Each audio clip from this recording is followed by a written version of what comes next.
నమస్తే, welcome to Leo TV. నేను మీ journalist Naresh. ఇక రాష్ట్రంలో మరొక నాయకురాలు నేను కూడా ముఖ్యమంత్రి అయిపోతా, ఇక సీఎం అయిపోయి అందరి భరతం పడతా అని ఒక పెద్ద ఆమె మాట్లాడుతా ఉంది. ఎవరా పెద్ద ఆమె అంటే కల్వకుంట్ల కవిత ఉరఫ్ దేవినపల్లి కవిత. ఏమంటా ఉంది? నేను ముఖ్యమంత్రి అయిపోతా అంటుంది. ముఖ్యమంత్రి అందరు కావచ్చు, ఈ రాష్ట్రంలో పుట్టిన బుడ్డపోరాడు కూడా డెఫినెట్ గా ఆ సీటును ఆశించవచ్చు. ఆ కోరిక ఉంటే తప్పేం లేదు. కాకపోతే నువ్వేం పని చేస్తున్నావు, గతంలో ఎంత పని చేసినావు, ఏ పని వల్ల నీ పేరు ఎట్లా పలికింది, నీ ఉద్దారకమైంది అనేది ప్రజలు ఆలోచిస్తారు. ప్రజలకు పోయే ప్రతి ఒక్కరు కద్దరు చొక్క తొడిగిన ప్రతి ఒక్క నాయకుడు కూడా నేను ముఖ్యమంత్రి అయిపోతా అంటే తప్పేం లేదు, కానీ చూస్తోడు నవ్వుతాడు. చెప్పడానికి శరం లేకుండా ఈనడానికి నిజత ఉండాలంటాడు. ఎందుకంటే అసలు నువ్వు ఏం పని చేసినవరా నాయన? ఫస్ట్ నువ్వు అసలు వార్డు మెంబర్ గా నన్ను గెలిచినవా, సర్పంచ్ గా నన్ను గెలిచినవా, అసలు నీకు రాజకీయ అనుభవం ఎంత, ప్రజలకు ఏం సేవ చేసినావు, నీ ప్రయత్నం ఎంత? ఓ అప్పుడే ఏదో అంటారు కదా, ఈడ చేయలేనుడే ఏడు కాకుండా ఏమవుతాడు అన్నట్టు ఇదే రాదు నీకు మొదలు.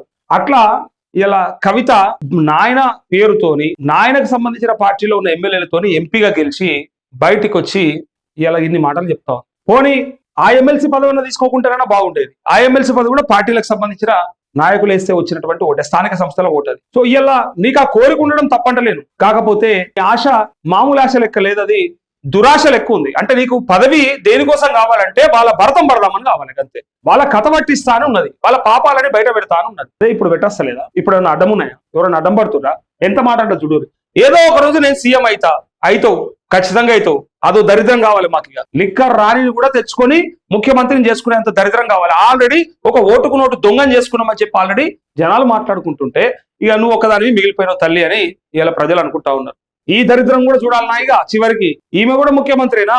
నాయన అయిపోయింది, ఇప్పుడు బిడ్డ కథకు వచ్చింది. ఇక కొడుకు అంటుండు, అయినా బిడ్డ కావాలంటే మీకే ఉండాలి, మీరే రావాలి, ఇంకొకటి ఉండద్దు ఇక రాష్ట్రంలో. నేను బీఆర్ఎస్ నాయకులను కూడా అంటా ఉన్నా, ఒక్క కేసీఆర్ లేకపోతే కేటీఆర్ లేకపోతే మీ కుటుంబ సభ్యులేనా? ఇంకా వేరే వాళ్ళు అవడానికి అసలు ఆస్కారమే లేదా? వేరేటోళ్ళు కావద్దా? మీ కుటుంబ పార్టీ కాబట్టి మేమే అవుతామని మీరు చెప్తారు. అయితే ఇగో 2014 నుంచి రాష్ట్రంలో జరిగిన అవినీతిపై విచారణ జరిపిస్తా. కొంచెమన్నా మహిళా నాయకురాలు అయిపోయి బతికిపోయింది, కానీ కొంచెమన్నా సిగ్గనిపించాలి. చేసింది మీ నాయన, పరిపాలించింది మీ అన్న, మీ బావ, మీ కుటుంబ సభ్యులే అప్పటి ప్రభుత్వంలో ఉండి నువ్వు కూడా అండనే ఏడిసి ఇవాళ బయటకు వచ్చి ఇవన్నీ నీతులు చెప్తే పిచ్చోడి దానిలా పిచ్చి దానిలాగా చూస్తారు మిమ్మల్ని. జనాలు అనుకుంటారు ఈ మాట, అరే అందులోనే ఉంటివి, ఆ రోజు దోసుకున్నారంటావు, మరి ఎందుకో బయటకు వచ్చి గిట్టే చెప్తున్నావు, మరి ఆ రోజు ఎందుకు మాట్లాడలేదు అంటే అప్పుడు నీకు ఇంత వాట దక్కిందా, నీకెంత మిగిలింది అని చెప్పారు. ఇంకా ఇట్లాంటి మాటలతోని పలసనవుడు చులకనవుడు తప్ప ఇంకోటి లేదు. అంటే నీ ఉద్దేశం ప్రజల కోసానికి ఏదైనా మంచి చేద్దామని కాదు, ప్రజలకు ఉపయోగపడే పనుల కోసానికి నేను ఏడదాకన్నా పోతా అని కాదు. తనకి సీటు కావాలి, పదవి కావాలి, మిగతా వాళ్ళంతా ఆగం కావాలి, వాళ్ళని ఆగం చేయాలి, కక్ష తీర్చుకోవడానికి పదవి కావాలన్నట్ట. ఇక చూడు నీకేమంటది. బీఆర్ఎస్ పాలనలో నేను నా భర్త ఒక్క రూపాయి కూడా లబ్ధి పొందలేదు, మాధవరం కృష్ణారావు చెప్పిండు. ఒక్క రూపాయి లబ్ధి పొందకపోతే తిహార్ జైలు 5 నెలలు చిప్ప కూడా ఎందుకు తిన్నట్టు? 5 నెలలు చిప్ప కూడా ఎందుకు తిన్నట్టు? ఏ కారణం చేత? ఏమనంటే మళ్ళా లేలే కక్షపూరిత రాజకీయాలు కదా, అందుకోసానికి నన్ను జైలు పెట్టిరంట. పెట్టింది కేంద్ర ప్రభుత్వమా లేకపోతే కేంద్ర ప్రభుత్వ సంస్థల, విచారణ సంస్థల? అదన్నా తెలుసుకోవాలి కదా. సిబిఐ, ఈడీయా లేకపోతే ఇంకెవరన్నా పెట్టిర్రా? తెలంగాణ ఉద్యమం పేరుతో ఎవరెంత వసూలు చేశారో నాకు తెలిస్తే ఇన్ని రోజులు ఎందుకు దాచుకున్నావు చెప్పు. ఇప్పుడు నీతులు చెప్తే ఎట్లా నమ్మంటే చెప్పు. తెలిసినప్పుడు ఎందుకు ఇన్ని రోజులు చప్పుడే కూకున్నావు చెప్పు. గుంట నక్కల చిట్టా విప్పి ఒక్కొక్కడు తోలు తీస్తా. ఇగో గివి నేర్చుకుంది మంచిగా, తోలు తీస్తా, తోడుకలు తీస్తా. అచ్చం రేవంత్ రెడ్డి బాటలో పోతా ఉంది, రేవంత్ రెడ్డి ప్రయత్నం చేస్తా ఉంది. గా ఓటుకు నోటు దొంగనే ముఖ్యమంత్రి కాగలేంది, నేను అయితే తప్పేముంది అనుకుంటున్నాను. లిక్కర్ అయితే ఏంది, దంద అయితే ఏంది, సార దంద అయితే ఏంది, నాకు ఈజీ అని డిసైడ్ అయిపోయింది. సింపుల్ గా తోలు తీస్తుందట. ఇక రెడీగా ఉన్నారు అందరూ తోలు తీపించుకోనికి తయారుండరు. ఇక తోలు తీస్తుందంట. మరి ఎవరెవరు తీస్తుందో తోలు. ఏమనుకుంటుందంటే నేనేం మాట్లాడినా వెళ్తుంది, నేను ముఖ్యమంత్రి బిడ్డను అని గతంలో అరవింద్ మీద ఎగబడ్డట్టు అనుకుంటా ఉన్నది. సో ఇప్పుడు ప్రజలు అట్లే మీ ప్రతిపక్షాలు, అంటే నువ్వు ఎవరినైతే ప్రతిపక్షం అనుకుంటున్నావు వాళ్ళు చూపిస్తారు ఇప్పుడు సమాధానం దానికి. మొన్న ఆయన అన్నాడు కదా మాధవరం కృష్ణారావు, నీ అసలు కుక్కలు మస్తుగా మురిగిపోయినాయడానికి. గంత మాట పడాలన్న అవసరమా? ఏం రాజకీయాలు ఏడిచినాయి, ఏం ఏడిచినాయి? ఎందుకోసానికి ఈ దరిద్రం? ముఖ్యమంత్రిగా రేవంత్ రెడ్డి కాంగలేంది, గసంటో దొంగనే చేసుకురు, నన్ను చేసుకోరా అని చెప్పి బాగా నమ్ముతా ఉందట. అందుకే ఈ మాటలు అంటుందని చెప్తారు. తెలంగాణ జాగృతి అధ్యక్షురాలు కవిత అసత్య ఆరోపణలు చేసిన ఎమ్మెల్యేలు ఏలేటి మాధవరం టీ న్యూస్ కి నోటీసులట. అసత్య ఆరోపణలు చేసిరట. మరి నీ సత్యమైన ఆరోపణలు అయితే నువ్వు ఎందుకు గట్టిగా చేస్తలేవు? తీసుకపోయి ఎందుకో రేవంత్ రెడ్డి కన్నో మోడీ కన్నో కూర్చొని రిపోర్ట్ అంతా బయట పెట్టావు. మరి కేసీఆర్ ను జైలుకి ఎందుకు పంప అంటే బాపు ముద్దు, మిగతా వాళ్ళంతా చేదా? బాపును కాపాడుకుంటా మిగతా వాళ్ళంతా నాశనం పట్టాలనా? అంటే బాబుకి ఏం సంబంధం లేదా ఇలా? బాబు అట్టోడేనా అని ఇలా ప్రశ్నలు వస్తా ఉన్నాయి. ఇగో ఇంకేమంటారు చూడండి, ఏదో ఒక రోజు సీఎం అయితా కావాలి కూడా, ఎందుకంటే ఈ పరిపాలన కూడా చూడాలి.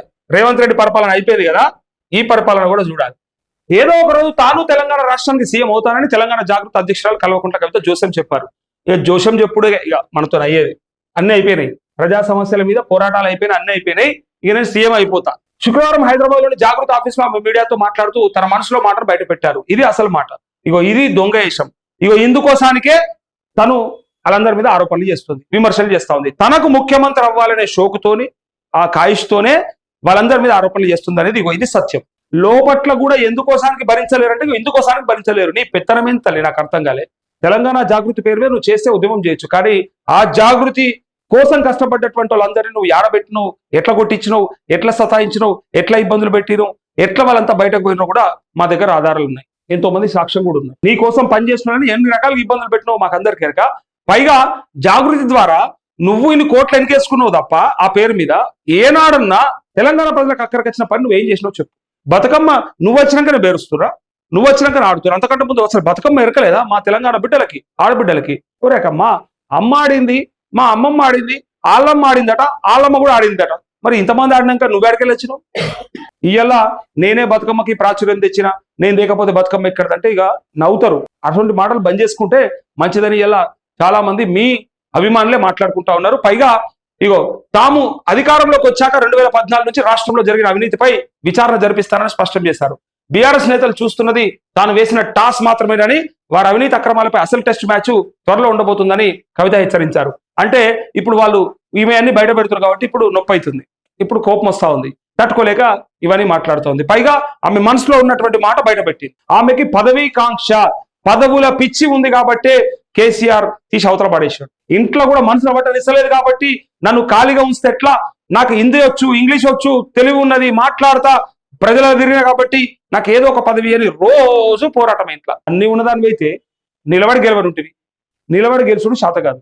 నిలబడి పోరాటం చేసి ప్రజా పోరాటంలా ఓపిక లేదు. మనకున్నది ఒకటే, నాయన అలకగా దొరికిండు, ఇంట్లో అట్టిగా ఉన్నాడు, వాడుకొని ఏదో ఒక సీట్ వేసుకొని ఎంజాయ్ చేద్దాం. పైగా ముఖ్యమంత్రి కావాలన్నంత షోక్ ఉంది తల్లికి, దాన్ని షోక్ అని అంటారు జనాలు. సో ఇవన్నీ కూడా ప్రజల మాట, నా మాట ఏం కాదు, నాకు అవసరం కూడా లేదు. ఒక జర్నలిస్ట్ గా అనాలిసిస్ మాత్రమే చేస్తాం. ఇక్కడ ప్రజలు అంటున్నటువంటి మాటలు నేను చెప్తా ఉన్నాను. ఇంకా ఏమంటా చూడండి, తన భర్త ఒక్క రూపాయి కూడా లబ్ధి పొందలేదని తేల్చి చెప్పారు. మరి నీ లెజిటిమేట్ వేలు వచ్చిన 20 లక్షల వాచ్ ఏందో ఒకసారి చెప్పాలి, నీకు వచ్చిన బుర్జ్ ఖలీఫాల ప్లాట్ ఏందో చెప్పాలి, నీకు నందినగర్ లో మీ నాయన కంటే కూడా బ్రహ్మాండమైనటువంటి ఇల్లు నీకున్న ప్లేస్ లా జూబ్లీస్ లో ఎట్లొచ్చిందో చెప్పాలి. తండ్రి కంటే ముఖ్యమంత్రిగా చేసిన వాళ్ళకు కూడా లేనటువంటి ఇల్లు నీకుంది, ఎట్లొచ్చింది? ఏం కష్టం చేసినావు? ఏ వ్యాపారం చేసినావు? ఖాళీ బ్యూటీ పార్లర్ల మీద వచ్చిన డబ్బులతో కట్టినావా? అదనే చెప్పు కదా. రాష్ట్రంలో ఉన్న మహిళలంతా అదే పని చేస్తారు కదా, కనీసం ఆ పని చేస్తారని బతుకుతారు కదా. ఎట్లాగూ ఈ దొంగ పెన్షన్ పెంచుతలేడు, ఈ దొంగ పెన్షన్ ఇస్తలేడు 2500. ఎట్లాగూ వీళ్ళు మాకేమి ఇయ్యరు, ఇక తులం బంగారం ఇయ్యరు, స్కూటీ ఇయ్యరు, రైతులకు రుణమాఫీ అయ్యరు, రైతుకు భరోసా అయ్యరు, కాబట్టి ఇక ఇదే బెటర్ అని చెప్పేసి ఆ వ్యాపారం అనే చేసుకుంటారు, బ్యూటీ పార్లర్లైనా పెట్టుకుంటారు, సెలూన్లైనా పెట్టుకుంటారు అని ఆ మహిళలే అంటా ఉన్నారు. సో ఇంకా ఏమంటది, తనపై తప్పుడు ఆరోపణలు చేస్తే ఒక్కొక్కటి తోలు తీస్తానని హెచ్చరించారు. ప్రత్యేక రాష్ట్రం కోసం ఢిల్లీలో ఎంపీగా నీకు కరెక్ట్ అయిన వాళ్ళు ఎవరంటే ఎంపీ అరవింద్. నా మాట కాదు, ఇది బీజేపీ కార్యకర్తల మాట. కవితకు సరిగ్గా సమాధానం చెప్పేటో ఎవరంటే అరవిందే అని చెప్పంటారు. ఆయన అయితేనే కరెక్ట్ గా చెప్తాడు.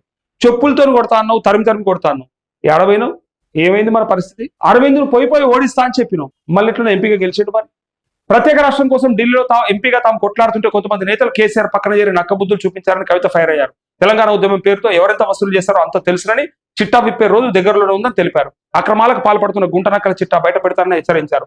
ఇంటర్వ్యూడ్ ఫోన్ ను ట్యాప్ చేశారని ధ్వజమెత్తారు. బీఆర్ఎస్ చేసిన అవినీతి ప్రశ్నించిన రేవంత్ రెడ్డి అధికారంలోకి వచ్చారని, ఇప్పుడు ఎందుకు వారిపై చర్యలు తీసుకోవడం లేదని నిలదీశారు. హరీష్ రావుపై తాను మాట్లాడితే బీజేపీ నేతలకు నొప్పి ఏంటని కవిత ప్రశ్నించారు. హిల్ట్ పాలసీకి కిటికీలు తెరిచిందే బీఆర్ఎస్ అని, ఇప్పుడు కాంగ్రెస్ ద్వారాలు తెరుస్తున్నదని కవిత అన్నారంటూ ఈమె ఏం చేస్తుందంటే మొత్తానికి మొత్తం నాశనం పడదామని డిసైడ్ అయిపోయింది, కథం పట్టేద్దామని చూస్తుంది. బాపు మంచోడని చెప్తుంది, మందిని బదనాం చేస్తుంది. మరి బాపు చెడ్డోడా చెప్పు, అదన్నా చెప్పు, మరి ప్రజలకు అది కావాలి లెక్కకై. మీ బాపు ఎసొంటోడో మీరు చెప్పాలి, లేకపోతే ఇంకా అనుమానాలు పెరుగుతూ ఉంటాయి జనాలకి. చివరికి తన మనసులో ఉన్నటువంటి మాటను బయటపెట్టింది. తనకి ప్రజల మీద ప్రేమనో ప్రజల కోసానికో కాదు, తనకి ముఖ్యమంత్రి పదవి కావాలి, దానికోసం కుల్లం కుల్లా ఓపెన్ అయిపోయిందని చెప్పుకోవచ్చు.